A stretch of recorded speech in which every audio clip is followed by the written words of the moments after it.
গণপ্রজাতন্ত্রী বাংলাদেশের সংবিধানের অনুচ্ছেদ ৪৮(১) অনুযায়ী আপনারা মাননীয় সংসদ সদস্যগণ ভোট প্রদানের মাধ্যমে রাষ্ট্রপতি নির্বাচন করবেন। ৩৫ বছর পর রাষ্ট্রপতি নির্বাচনে ভোট ফলাফলের অপেক্ষা। রাজনৈতিক অঙ্গনে আজকের দিনটি তাই আলাদা গুরুত্ব বহন করছে। বহু বছর পর রাষ্ট্রপতি পদে একাধিক প্রার্থী থাকায় সংসদে সরাসরি ভোটের মাধ্যমে রাষ্ট্রপ্রধান বেছে নেওয়ার সুযোগ তৈরি হয়েছে।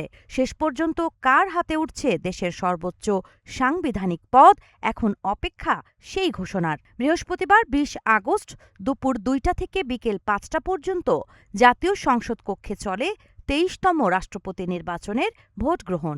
এতে বিএনপির প্রার্থী মির্জা ফখরুল ইসলাম আলমগীরের সঙ্গে প্রতিদ্বন্দ্বিতা করেন জামায়াতে ইসলামীর নেতৃত্বাধীন ১১ দলীয় জোটের প্রার্থী এলডিপি চেয়ারম্যান কর্নেল অবসরপ্রাপ্ত অলি আহমদ।